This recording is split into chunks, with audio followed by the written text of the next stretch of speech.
Yes TDP chief చంద్రబాబుకు ఎన్నికల commission నోటీసులు జారీ చేసింది. ఎమ్మిగనూరు, మార్కాపురం, బాపట్ల సభల్లో ఆయన ఎలక్షన్ కోడ్ ఉల్లంఘించారని వైసీపీ ఫిర్యాదు చేసింది. సీఎం జగన్పై అనుచిత వ్యాఖ్యలు చేశారని సీఈఓ ముఖేష్ కుమార్ మీనాకు లేళ్ల అప్పిరెడ్డి, మల్లాది విష్ణు కంప్లైంట్ చేశారు. దీంతో బాబుకు నోటీసులు ఇచ్చిన ఈసీ 48 గంటల్లోగా వివరణ ఇవ్వాలని ఆదేశించింది.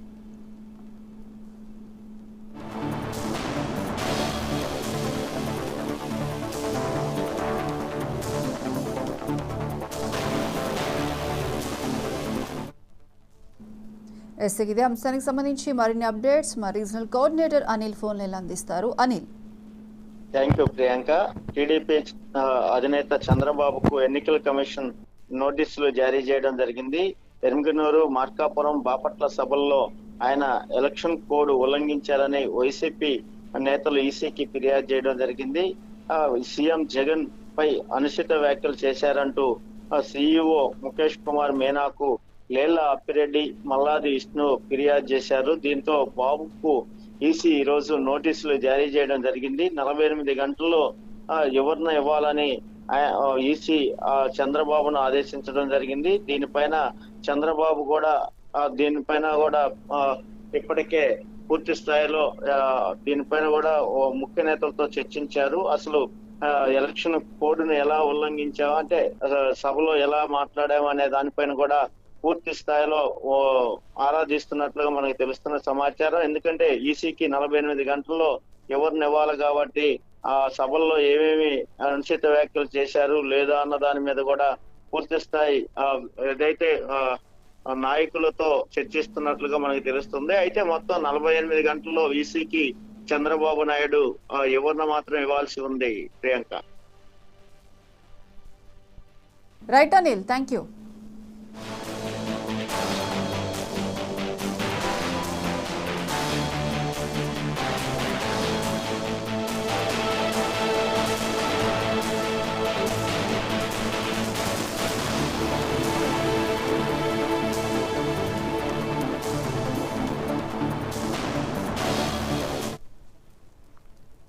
హైదరాబాద్ ఉప్పల్ స్టేడియంకు కరెంట్ కట్ చేశారు విద్యుత్ శాఖ అధికారులు. కొన్ని నెలలుగా నిర్వాహకులు బిల్లులు చెల్లించకపోవడం వల్లే స్టేడియంకు కరెంట్ కట్ చేశామని విద్యుత్ శాఖ అధికారులు తెలిపారు.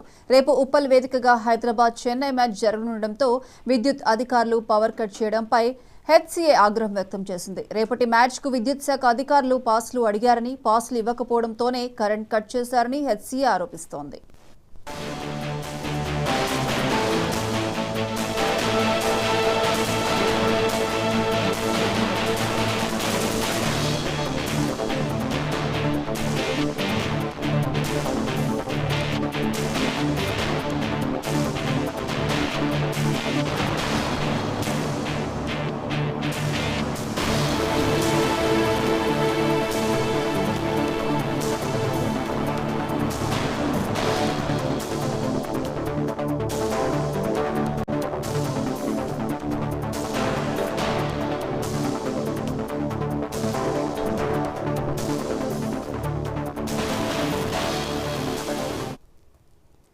హైదరాబాద్ ఉప్పల్ స్టేడియంకు కరెంట్ కట్ చేశారు విద్యుత్ శాఖ అధికారులు. కొన్ని నెలలుగా నిర్వాహకులు బిల్లులు చెల్లించకపోవడం వల్లే స్టేడియంకు కరెంట్ కట్ చేశామని విద్యుత్ శాఖ అధికారులు తెలిపారు. ఇక రేపు ఉప్పల్ వేదికగా హైదరాబాద్ చెన్నై మ్యాచ్ జరగనుండటంతో విద్యుత్ అధికారులు పవర్ కట్ చేయడంపై హెచ్సీఏ ఆగ్రహం వ్యక్తం చేసింది. ఇక ఇదే అంశానికి సంబంధించి మరిన్ని అప్డేట్స్ మా ప్రతినిధి గోపి ఫోన్ లైన్ అందిస్తారు. గోపి. ప్రియాంక, ఏదైతే ఉప్పల్ స్టేడియంలో రేపు జరగబోయే హైదరాబాద్ కావచ్చు చెన్నై సూపర్ కింగ్స్ మ్యాచ్ జరగబోతుంది, దానికి సంబంధించి ఏదైతే విద్యుత్ అధికారులు గత 5 నెలల నుంచి బిల్లులు చెల్లించడం పాటు కరెంటు కట్ చేసినట్టు కూడా తెలుస్తుంది. మరోవైపు హెచ్ఎస్సీ మాత్రం వాళ్ళకి టికెట్లు ఇవ్వలేదని మాత్రం వాళ్ళు కరెంటు కావాలని కట్ చేసినారు, వాళ్ళు కూడా వాగ్దానం తిరిగినట్టు తెలుస్తుంది. మరోవైపు ఏదైతే డీయూగా ఉన్న కరెంటు అధికారి కూడా అక్కడికి వెళ్ళి పరిశీలించినట్టు కూడా తెలుస్తుంది. మరోవైపు దాదాపు ఒక 1500 టికెట్లు నార్మల్ టికెట్లు ఇచ్చినప్పుడు కూడా వాళ్ళు కరెంట్ కట్ చేసేయడానికి కూడా వాళ్ళు చెప్పడం కూడా జరుగుతుంది. మరోవైపు దాదాపు ఒక 15,000 మంది టికెట్లు కూడా ఆన్లైన్ లో బుకింగ్ చేసుకున్నట్టు కూడా తెలుస్తుంది. ఇప్పటికీ ఈ వార్త వైరల్ గా మారినట్టు కూడా మరోవైపు తెలుస్తుంది. రేపు జరగబోయే చెన్నై సూపర్ కింగ్స్ సంబంధించి మ్యాచ్ జరుగుద్దా లేదని దానిపైన ఇప్పటికే అందరూ వెయిట్ చేస్తున్నట్టు కనపడుతుంది. Priyanka. Right Gopi, thank you.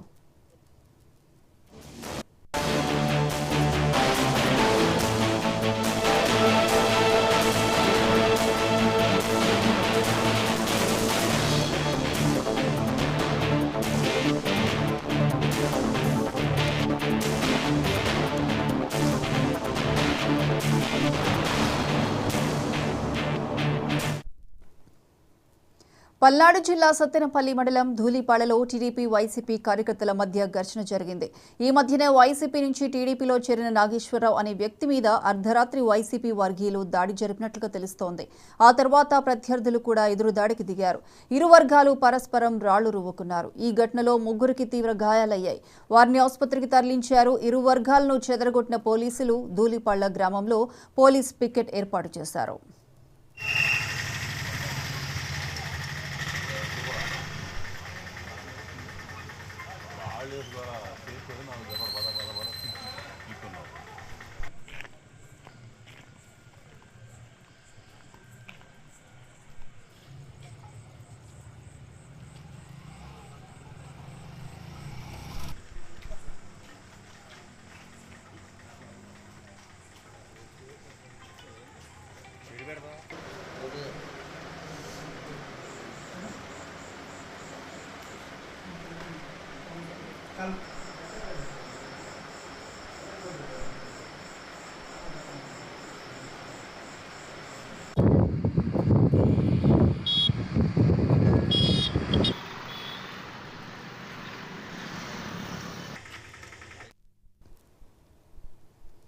కూటమిలో తనకి అన్యాయం జరిగిందని అనుకుంటున్నారని నరసాపురం ఎంపీ రఘురామకృష్ణంరాజు అన్నారు. ఇప్పటి వరకు తనకి పోరాడే అవసరం రాలేదన్నారు. తన పరిధి తగ్గిన ఉండి నుంచి పోటీ చేస్తానని, టికెట్ దక్కుతుందా లేదా అంటే కాలమే సమాధానం చెబుతుందని అన్నారు. ఆల్రెడీ తేలిపోయిందని కొన్ని రోజులు ఉంటాం. ఢిల్లీయా అమరావతి అనేది మరి 2 రోజుల్లో వెళ్తుందని నేను అనుకుంటున్నా. ఆల్రెడీ తేలిపోయిందని కొన్ని ఛానల్స్లో వచ్చింది. సో ఏదోటి నిజం అవుతుంది. కేంద్రమా, నేను కోరుకున్న కేంద్రమా, ప్రజలు కోరుకుంటున్న రాష్ట్రమా? ఎందుకంటే మెజారిటీ పీపుల్ మీరు అసెంబ్లీకి రండి, మీరు స్పీకర్ స్థానంలో ఉండాలి, కొందరు అలా రకరకాలుగా ఏదో సోషల్ మీడియాలో వస్తుంది. ఏమో మరి నాకు నేను కోరుకునేది అనుకున్నామని జరగవు అన్నీ, అనుకోలేదని ఆగవు కొన్ని, జరిగేవన్నీ మంచికని అనుకోవటమే మనిషి పని. అది సో ఆత్రేయ గారి సినిమా పాటది. ఏ సినిమా? మురళీకృష్ణ. సో ఆ పాటను నేను బలంగా నమ్ముతాను.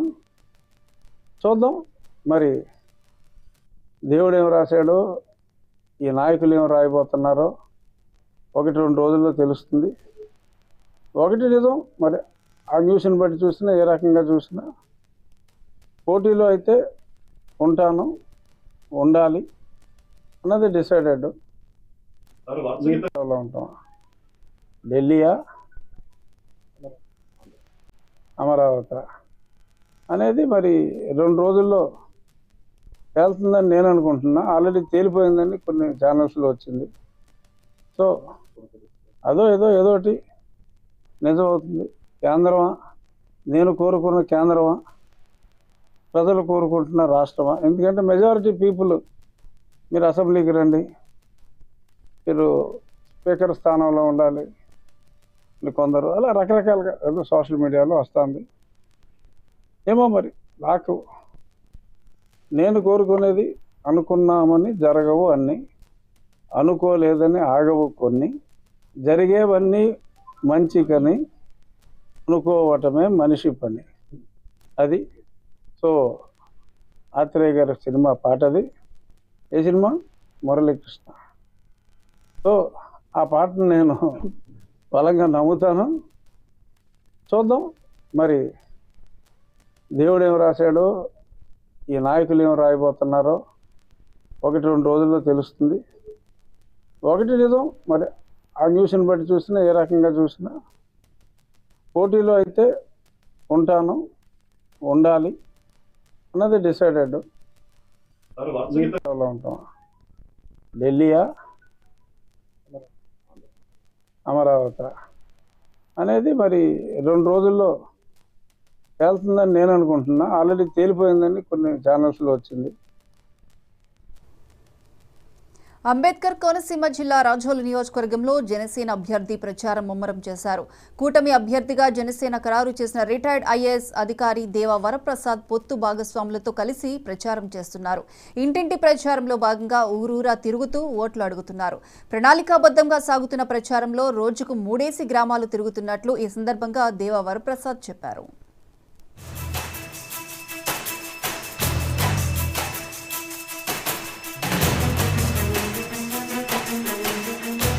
గత ఎన్నికల్లో జనసేన గెలిచిన ఏకైక స్థానం కావటంతో ఈసారి అందరి కళ్లు రాజోలు నియోజకవర్గం మీద ఉన్నాయి. ఇక్కడ అభ్యర్థిగా దేవ వరప్రసాద్ పేరు ప్రకటించడం పట్ల మొదట్లో కొంత అసంతృప్తి వ్యక్తమైన జన సైనికులు ఆ తర్వాత శాంతించారు. ఆ తరువాత నియోజకవర్గంలోని తెలుగుదేశం, బీజేపీ నాయకులను కూడా కలుపుకుని ఇంటింటి ప్రచారం ప్రారంభించారు. ఈ ప్రచారంలో ప్రజల నుంచి సానుకూల స్పందన లభిస్తున్నట్టు దేవ వరప్రసాద్ చెప్తున్నారు. ఇంటింటికి ప్రచారంలో భాగంగా ఈరోజు రాజోలు అసెంబ్లీ నియోజకవర్గ పరిధిలో ప్రచారాన్ని ప్రారంభించుకున్నాం.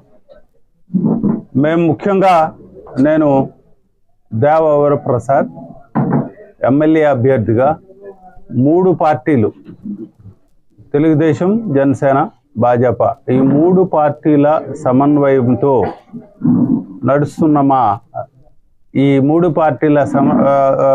పార్టీలు కలిసి ఈరోజు మేము ప్రచారాన్ని ఇక్కడ ప్రారంభించుకున్నాం. ముఖ్యంగా మేము రేవు సక్కనేటిపల్లి లంక నుంచి మా మొట్టమొదటి ప్రచారం ప్రారంభించాం. తర్వాత సక్కనేటిపల్లి, అప్పన్ రాముల లంక ప్రతి ఇంటికి వెళ్ళటం, ఓటు గురించి వారిని రిక్వెస్ట్ చేయడం, ప్రతి ఒక్కరు కూడా చాలా సానుకూలంగా ఉన్నారు. లంకలో నేను అందరి ఇళ్ళకి వెళ్ళటం జరిగింది. వారందరూ కూడా చాలా సానుకూలంగా ఉన్నారు.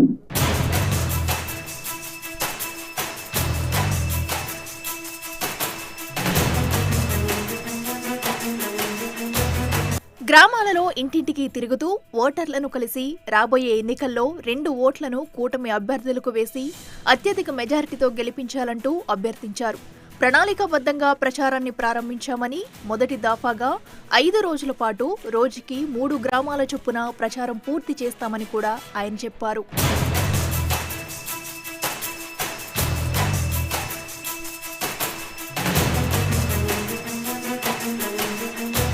మొట్టమొదట 5 రోజులు గ్రామాల్లో పర్యటించి రోజుకు 3 గ్రామాల చొప్పున మొట్టమొదటి ఫేజ్లో ఇంటింటికి వెళ్ళి మేము ప్రచారాన్ని చేస్తాం. దీంట్లో 2 ఓట్లు అడుగుతా ఉన్నాము. ఒకటి అసెంబ్లీ అభ్యర్థి అయిన నాకు దేవ వరప్రసాద్కి గాజు గ్లాసు గుర్తు మీద వేయమని, అలాగే ఎంపీ అభ్యర్థికి ఈయన హరీష్ మాథుర్ గారికి సైకిల్ గుర్తు మీద ఓటు వేయమని చెప్పి కోరుతా ఉన్నాము. అయితే గ్రామ వారిగా నాకు సమస్యలు నా దృష్టికి తీసుకొస్తా ఉన్నారు.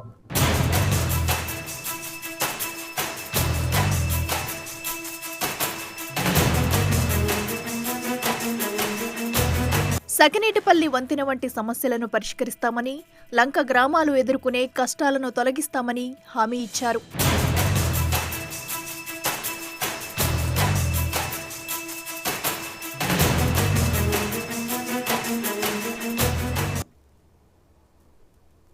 అయ్యన్న కోస్తా టైగర్ కాదు, కోస్తా పిల్లి అని వైసీపీ అభ్యర్థి పెట్ల ఉమాశంకర్ గణేష్ ఎద్దేవా చేశారు.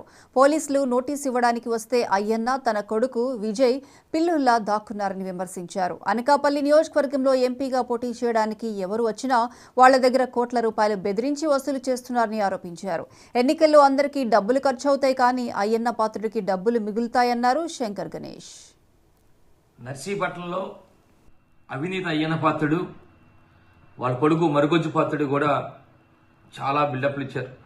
వాళ్ళు వీరులు సూర్యుల్లాగా చాలా బిల్డప్లు ఇచ్చారు. మాకు తెలుసు మీరు అంత వీరులో నర్సీపట్నం నియోజక ప్రజలందరూ కూడా తెలుసు. ఎందుకంటే ఉదాహరణ చెప్పాలి, ఆనాడు వెస్ట్ గోదావరి నుంచి పోలీసులు ఈ అవినీతి అయ్యన్న పాత్రుడు ఇంటికి వచ్చి నోటీసు ఇవ్వడానికి వస్తే పిల్లిలా దాక్కున్నాడు ఇంట్లో, బయటికి రాలేదు. మరి మామూలు టైంలో అయితే పోలీసులను బట్టలు లోటు తీసుకొడతానన్న అయ్యన్న పాత్రుడు కేవలం నోటీసులు ఇవ్వడానికి వస్తేనే మరి పిల్లిలా దాగున్నాడు. మాట్లాడితే బిల్డప్ ఇస్తాడు, నేను కోస్తా పిల్లిని అంటాడు మాట్లాడితే. మరి అలాంటి కోస్తా పిల్లి ఇంట్లో 2 రోజుల పాటు దాగుని కూడా బయటికి రాలేని పరిస్థితి. ఆ విధంగా నీ బిల్డప్లు ఉంటాయని చెప్పి మీ ద్వారా తెలియపరచడం జరుగుతుంది. ఇక చూస్తే వాళ్ళ కొడుకు మరుగుజ్జు పాత్రుడి, ఆయన్ని కూడా ఆ మధ్య విజయవాడ నుంచి పోలీసులు హైదరాబాద్ వాళ్ళ ఇంటికి వెళ్తే పాపం భార్య పిల్లల్ని పక్కన పెట్టి వదిలేసి గోడ దూకి పారిపోయిన పిరిగిబంద ఈ మరుగుజ్జు పాత్రుడు. మీరు మాకు బిల్డప్లు ఇస్తారు, ఈ నర్సీపట్నం నియోజకవర్గాలకు మీరే బిల్డప్ ఇచ్చారని చెప్పి సందర్భంగా తెలియపరుస్తున్నాను. ఇంకో విషయం చెప్పాలి, ఈరోజు ఈ అవినీతి అయిన పాత్రుడికి ప్రతి 5 సంవత్సరాలకు ఒకసారి పండగ ఆయనకి కానీ వాళ్ళ కొడుకు మరుగుజ్జు పాత్రుడికి కానీ. ఎందుకంటే ఎన్నికలు వస్తే చాలు డబ్బులు దోచుకోవచ్చు. డబ్బులు దోచుకోవడం కాదు, మొత్తం అందరూ అంటే మిగతా వాళ్ళకంటే ఎక్కువ దోచుకునే అవకాశం వీళ్ళకి ఉంది. ఎందుకంటున్నానంటే మరొక 6 నెలల్లో ఎన్నికలు వస్తాయంటే అప్పుడు స్టార్ట్ చేస్తాడు అయిన పాత్రుడు. 6 నెలల నుంచి సంవత్సరం ముందు నుంచి నా కొడుకే ఎంపీ టికెట్ కావాలంటాడు. ఈలోపు ఎవరైతే ఎంపీ వాళ్ళు వస్తారో, ఎంపీ టికెట్ వస్తే పొంది వస్తారో వాళ్ళందరూ డబ్బులు లాగే కార్యక్రమం. ఒకసారి ఉదాహరణ చెప్పాలి, గతంలో కూడా మరి ఎంపీ మా కొడుకు చేస్తాడని చెప్పి అన్నప్పుడు ఒక నౌకారు సూర్యప్రకాష్ ఆయన ఎవరికో ఇస్తే ఆయన దగ్గర డబ్బులు లాగేసాడు. తర్వాత మళ్ళీ మా కొడుకే ఎంపీ అంటే అవంతి శ్రీనివాసరావు గారు వచ్చారు. మరీ దాన్ని అవంతి శ్రీనివాసరావు ఇంటికి వస్తే అందరిలో తిడితే పాపం వెళ్ళిపోయి అమ్మ ఎక్కువ తిడుతున్నాడు కనుక మరి ఎక్కువ ఇవ్వాలని చెప్పి ఎక్కువ మొత్తంలో డబ్బులు అయిన పదవికి ఇచ్చిన సంగతి అందరికీ తెలుసు. ఆ తర్వాత మళ్ళీ ఆడార్ ఆనంద్ గారు ఆయన దగ్గర లాగేశాడు. ఇప్పుడు చూస్తే మళ్ళీ ఈ బీజేపీ అభ్యర్థి ఈయన దగ్గర ఒక 20 కోట్ల వరకు లాగేశాడు. అంటే ఇది ఒక వ్యాపారం అయిపోయింది. అయ్యన్న పాత్రుడికి కానీ వాళ్ళ కొడుకు కానీ, వాళ్ళ కొడుకేమో ఎంపీ టికెట్ అని చెబుతూ జనాలను భయపెట్టాము. అయ్యన్న పాత్రుడికి వెళ్ళి మనం చేసుకోవాలి, సమాధానం చేసుకోవాలి, ఆయనకి 100 కోట్లు లేదా 10 కోట్లు 20 కోట్లు ఇవ్వాలని ముందుగానే ప్రిపేర్ చేసి ఒక సంవత్సరం నుంచి ప్రిపేర్ చేసి చేస్తానంటే ఈ రోజు నర్సీపట్నం ప్రజలందరూ తెలుసు ఎన్నికలు వస్తున్నాయంటే అయ్యన్న పాత్రుడికి డబ్బులు మిగులుతాయో తప్ప ఎక్కడ ఖర్చు అవుతున్న సంగతి అందరికీ తెలుసు. మరి మీరు మా గురించి మాట్లాడడం చాలా సిగ్గుచేటని చెప్పి సందర్భంగా తెలియపరుస్తూ ఎట్టి వచ్చలు కూడా మరొక్క 40 రోజుల్లో ఈ అయ్యన్న పాత్రుడికి మరుగుజ్జు పాత్రుడికి కూడా ప్రజలు బుద్ధి చెప్పడానికి సిద్ధంగా ఉన్నారు. మీరు రెడీగా ఉండండి. 40 రోజుల తర్వాత పెట్టే బేడా సర్దుకొని అల్లిపొడి అయ్యన్న పాత్రుడు, అవినీతి అయ్యన్న పాత్రుడు, మరుగుజ్జు పాత్రుడు కూడా తరిమి కొడతాయి నియోజకవర్గ ప్రజలని చెప్పి సందర్భంగా తెలియపరుస్తాను. జై జగన్. నమస్కారం. నర్సీపట్నంలో కర్నూలు జిల్లా ఎమ్మిగనూరులో పలువురు వైఎస్సార్ కాంగ్రెస్ పార్టీలో చేరారు. మాజీ ఎంపీ, ప్రస్తుత వైఎస్సార్ కాంగ్రెస్ ఎమ్మెల్యే అభ్యర్థి బుట్టా రేణుక సమక్షంలో ఈ చేరికలు జరిగాయి. వైఎస్ఆర్సీపీ పార్టీ కార్యాలయంలో జరిగిన కార్యక్రమంలో 23వ వార్డుకు చెందిన 200 కుటుంబాలు వైసీపీ కండువా కప్పుకున్నాయి. వీరంతా తెలుగుదేశం పార్టీకి చెందినవారు. బుట్టా రేణుక వీరిని పార్టీలోకి ఆహ్వానించి స్వాగతం పలికారు.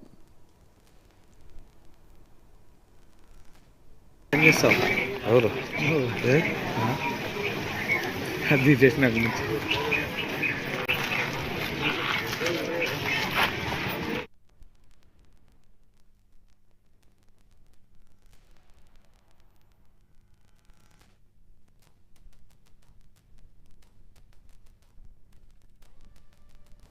యువకులను విదేశాలకు పంపిస్తామంటూ మోసం చేసిన అంతర్రాష్ట్ర ముఠాను సోన్ పోలీసులు అరెస్ట్ చేసినట్లుగా డీఎస్పీ గంగారెడ్డి పేర్కొన్నారు.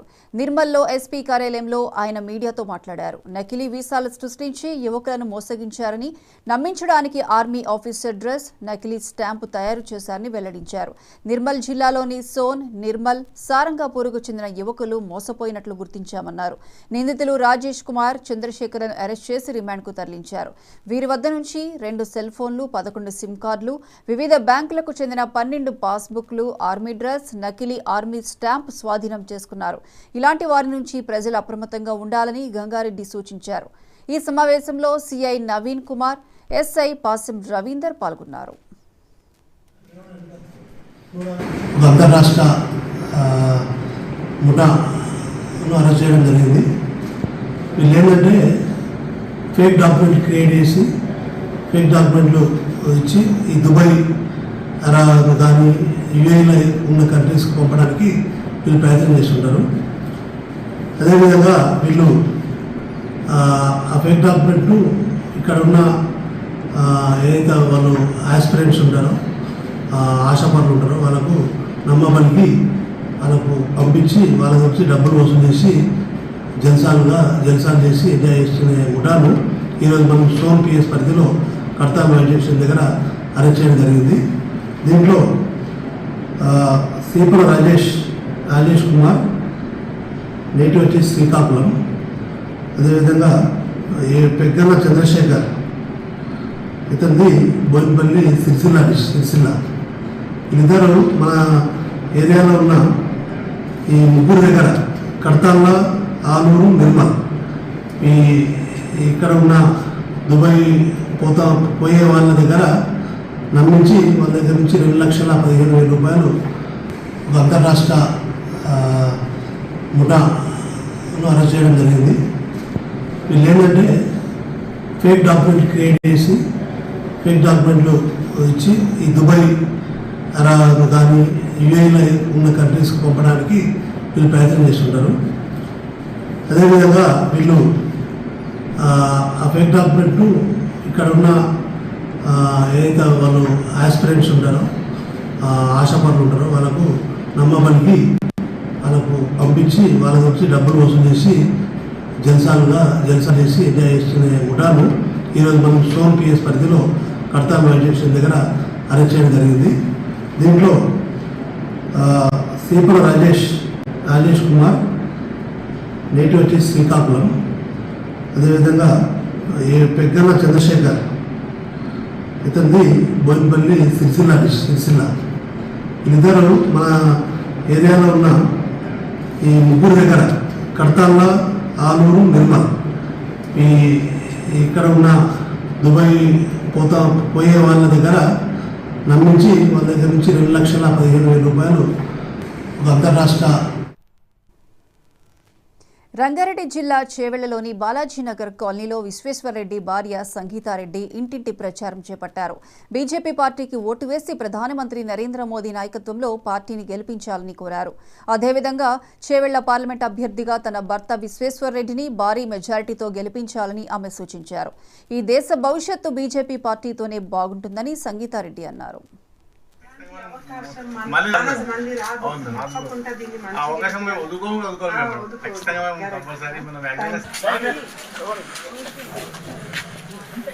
మన Badangpet division president Balaji colony, వేరే కాలనీ లేడీస్ మహిళలందరితో చాలా మంచి చర్చలు జరిగినాయి. వాళ్ళ కష్టాలు, వాళ్ళకుండే ప్రాబ్లమ్స్, రోడ్ కానీ డ్రైనేజ్ ప్రాబ్లం వల్ల పిల్లలకు బయట ఆడుకునే సౌకర్యం కూడా లేదు. ఎందుకంటే ఆ డ్రైనేజ్ బోరి అక్కడ సైడ్లో జరుగుతుంది.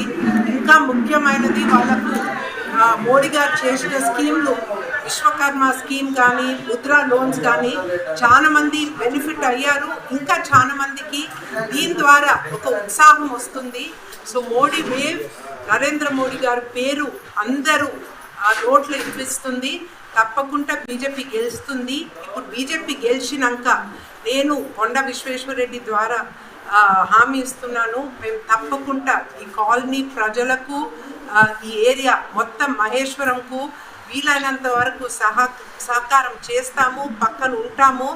ఈ ప్రజలు పైకి రావాలా, వాళ్లకు అభివృద్ధి జరగాల, అండ్ మేము దానికి తప్పకుండా సహకారం చేస్తాం, పక్కన ఉంటాము. Thank you. మన బడంపేట్ డివిజన్ విశాఖ జిల్లా భీమిలి నియోజకవర్గంలో తెలుగుదేశం పార్టీ ఒక కొత్త అధ్యాయానికి శ్రీకారం చుట్టిందని తెలుగుదేశం అభ్యర్థి మాజీ మంత్రి గంటా శ్రీనివాసరావు వ్యాఖ్యానించారు. కూటమి అభ్యర్థిగా ప్రకటించిన తరువాత ఆనందపురంలో పలువురు నాయకులు, కార్యకర్తలు తెలుగుదేశంలో చేరిన సందర్భంగా ఆయన మాట్లాడారు. ఒక్క ఛాన్స్ అంటూ అధికారంలోకి వచ్చిన వైఎస్ఆర్ కాంగ్రెస్ ప్రభుత్వం విధ్వంసంతోనే పాలన ప్రారంభించిందని, అందుకే ప్రజలు తెలుగుదేశం పాలన కోరుకుంటున్నారని అన్నారు.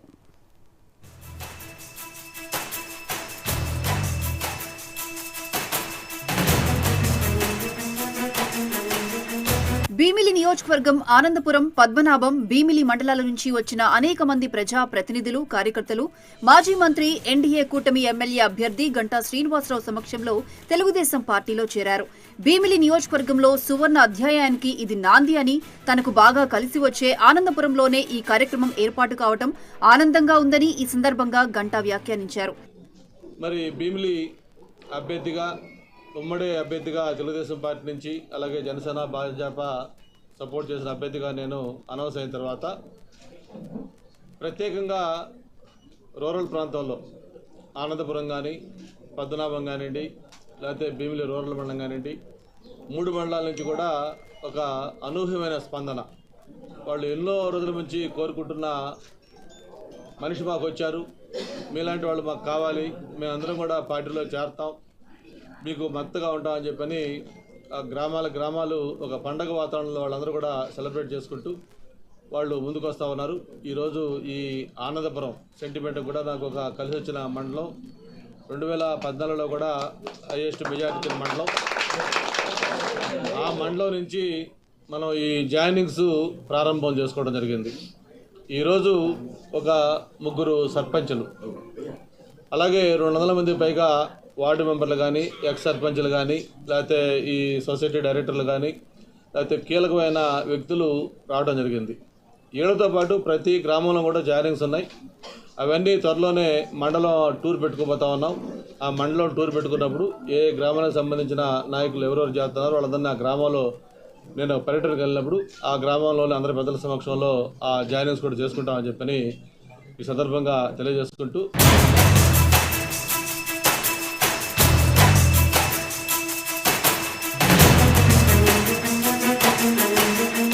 ముగ్గురు సర్పంచ్లు, వార్డు సభ్యులు సహా సుమారు 200 మంది పార్టీలో చేరారని, త్వరలో మరిన్ని చోట్ల పార్టీలో చేరడానికి అభిమానులు సిద్ధంగా ఉన్నారని చెప్పారు. వైసీపీ ప్రభుత్వానికి ప్రజలు ఇచ్చిన అవకాశం దుర్వినియోగమైందని, ఆరంభం నుంచి విధ్వంసానికి పూనుకుందని విమర్శించారు. పరిపాలన ఏ విధంగా స్టార్ట్ అయిందో మీకు తెలుసు. ఒక ప్రజా సమస్యలు పరిష్కరించే ఒక ప్రజా వేదిక, ఆ వేదిక కూల్చివేత ద్వారా ఈ ప్రభుత్వం పరిపాలన స్టార్ట్ చేసింది. గవర్నమెంట్ వచ్చిన ఫస్ట్ ఆఫీసర్స్ మీటింగ్లోనే ఆయన తీసుకున్న మొట్టమొదటి నిర్ణయం ఏంటంటే ఒక ప్రజావేదికని కూల్చేయాలి. అంటే రాష్ట్రం కాదు, దేశం కాదు, ప్రపంచంలోనే ఒక ప్రభుత్వం యొక్క భవనాన్ని ప్రభుత్వమే కూల్చేయటం. ఏదైనా ఎక్కడన్నా అనుమతులు లేవనో, లేకపోతే ఇంకోటి లేవనో, ఏదైనా ఇండివిజువల్ వ్యక్తులు ఏదైనా పెట్టుకొని ఉంటే దాన్ని ప్రభుత్వం కూల్చేస్తుంది. కానీ ప్రభుత్వ భవనాన్ని ప్రభుత్వమే కూల్చేయటం ఇదొక విడ్డూరం, ఒక వింత. ఇది అటువంటి ఒక వింత ద్వారా ఈ పరిపాలన మొదలైంది. ఒక విధ్వంసం ద్వారా ఈ పరిపాలన స్టార్ట్ అయింది.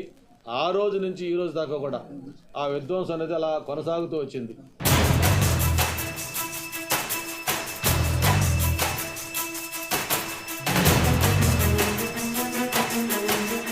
ప్రజలందరూ మళ్లీ చంద్రబాబు నాయుడు పాలన కావాలని కోరుకుంటున్నారని, అందుకు నిదర్శనంగానే పార్టీలో చేరడానికి ఉత్సాహం చూపుతున్నారని అన్నారు.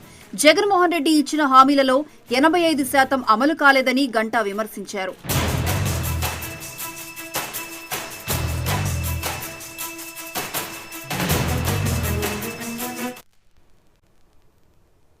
Right TV bulletin updates. Keep watching 99 TV.